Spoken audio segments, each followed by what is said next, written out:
இன்னைக்கு பிரசாதம் தயிர் சாதம் கோயிலுக்கு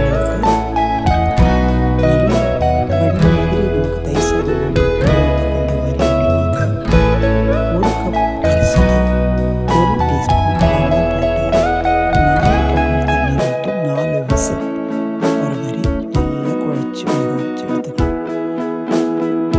1/2 டம்ளர் தயிர், 1 டம்ளர் பால், 1 டீஸ்பூன் வெண்ணெய் இத்தனையும் இந்த சாதத்தில் போட்டு நல்லா மிக்ஸ் பண்ணி